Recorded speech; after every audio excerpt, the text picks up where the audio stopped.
Oh, okay, it's going. All right.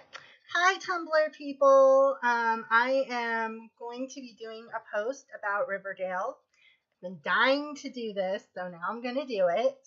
And I hope I'm not too close or too scary looking for everybody. So we just hopefully everybody can see me. I don't look too horrifying, and we're just going to get this done.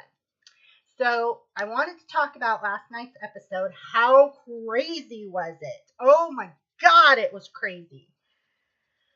But it was a good crazy. Obviously we know more about things that we didn't know about before. We know about the Gargoyle King, we know about Hiram, we know about Hermione, we know about Veronica. Um, and I have a list, so I might look off camera a couple times and kind of look over at my list instead of, focusing on the camera. But I will be right back. I'm just looking over that. So the first thing on my list is the file that Betty discovered on herself, and the fact that people are in her medical files, they want her to take Fizzle Rocks. And the file was signed HL, which she automatically thought was Hiram. It's not Hiram, it's Hermione.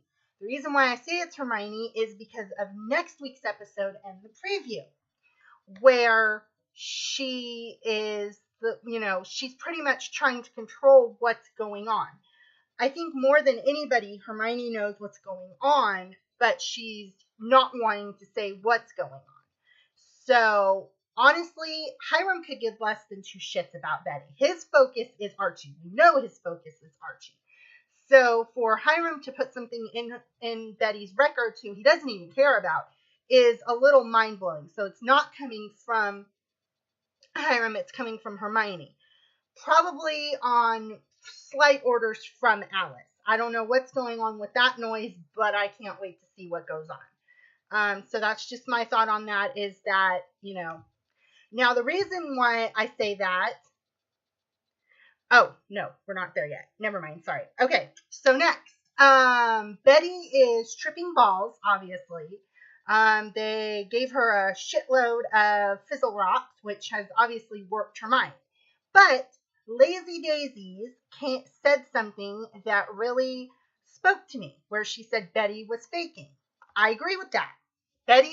There's two things going on. Betty is high out of her mind. That's one thing. And for another thing, she's faking. She's doing what they want, because she wants to get to the end game. What is the end game? We saw it in the preview, or the extended preview. And if you haven't watched the extended preview, you should go watch it because it's really good. She grabs the sister and she tries and kills her. She's working with someone, though, because the sister says, and I quote, "I will strap you to your beds and beat the sin out of you." I think something like that.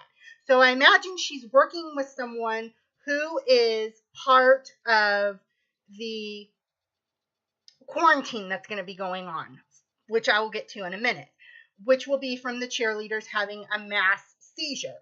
I'm thinking it's Tony because Veronica looks like she's on the outside. In the episode where Cheryl puts her boot on the table and tells the ROTC kids, "We're going to war," I imagine that the reason why is because Tony was the one that got busted and caught. Because we saw Tony having a seizure. Now, Veronica's standing behind Cheryl, but Tony is nowhere in sight. So I imagine they put Tony in the sisters. Why they put Tony in the sisters instead of Veronica, I can only imagine because Hermione pulled some very long strings and kept Veronica out. So I imagine that's what's going on. The sisters, I believe, is a quarantine zone. Now, in the movie, and this came out a bazillion years ago, most of you probably aren't familiar with it, is a movie called Freddy vs. Jason, which was basically Freddy Krueger from Nightmare on Elm Street battling Jason from Friday the 13th. It was campy, it was 90s horror or early 2000s horror, and it was damn good. It's worth a watch. If you're a horror fan and you like Freddy and Jason, it's worth a watch. So definitely check it out. And another fun tidbit, Lachlan Monroe is in that movie, who played Hal, or plays Hal. He might pop up, he said. So I imagine you would be interested in seeing that. He's very young, kind of good looking. I'm not really my cup of tea, but he plays a good character in it. And he betrays everybody at the end. So, which, all characters are wont to do. So, wow, we're up to 5 minutes already. Holy moly. Okay, so anyway, in Freddy versus Jason, they used a mental asylum called Weston Hills to quarantine everybody that was having nightmares of Freddy. They gave them Hypnosil, which stopped streaming. In the movie verse, it stopped streaming. I don't think anything really stopped streaming. So they pretty much quarantined all the kids that were dreaming of Freddy to make him stop coming. They blacked out obituaries. They pretty much erased anybody that had anything to do with Freddy off the face of the earth to keep him from coming back, which is why he needed Jason to start people remembering him, and it kind of went from there. Again, I said it's campy, so there you go. So I imagine that they're using the sisters as a quarantine spot.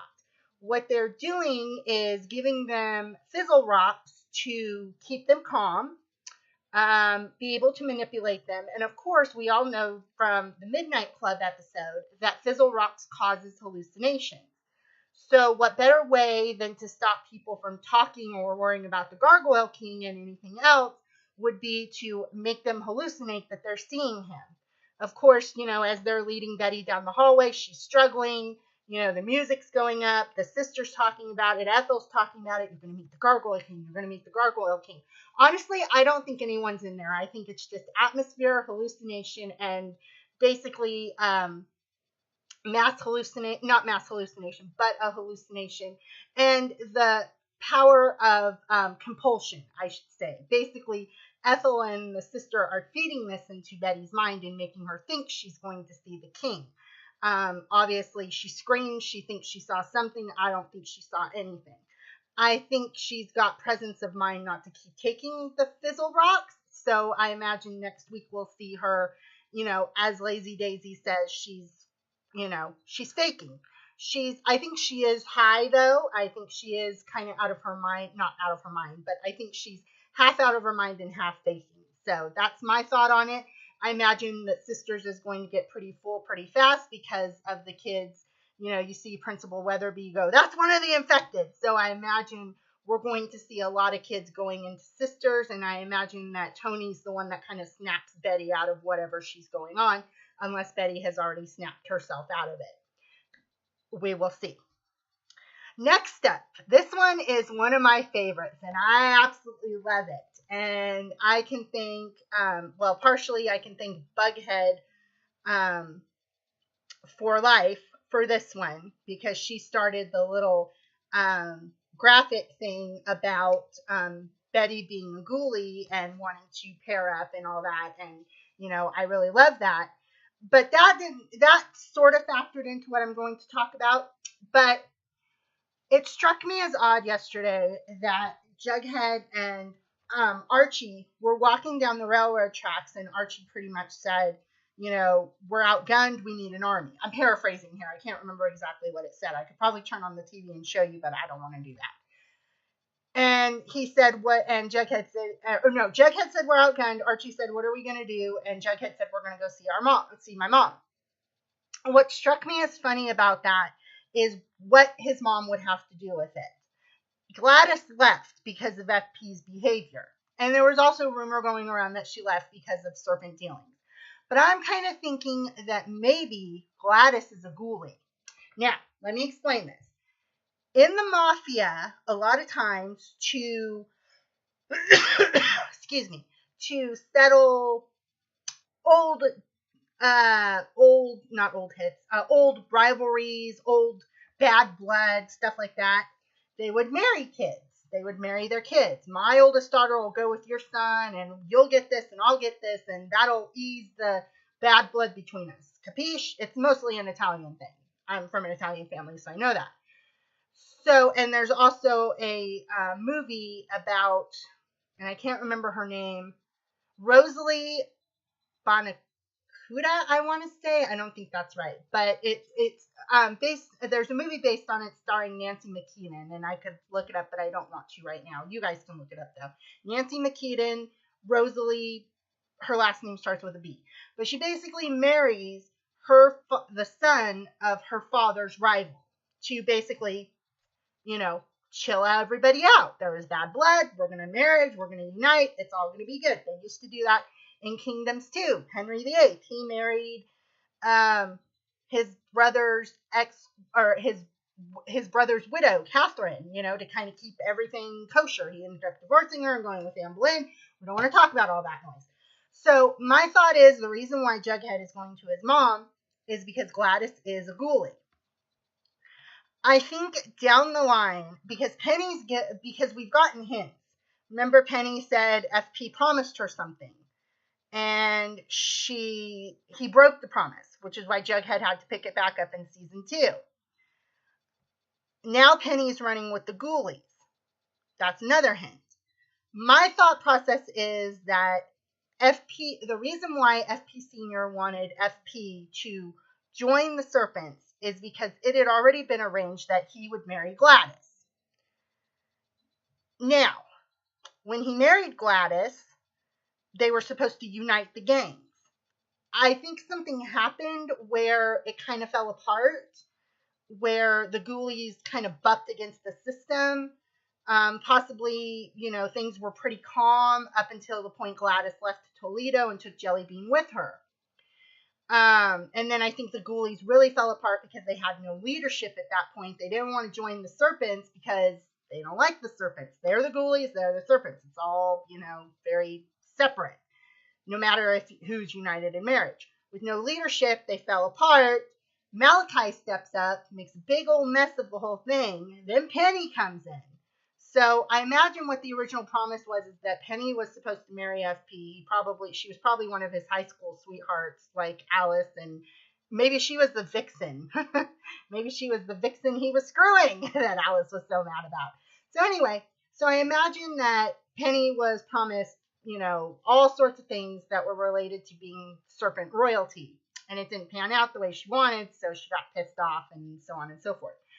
Another reason why I think Alice is the ghoulie princess or ghoulie queen or whatever you want to say is simply because when she left, she took Jellybean. Now, that's always been a point of contention with me. Why would you take one child but not the other?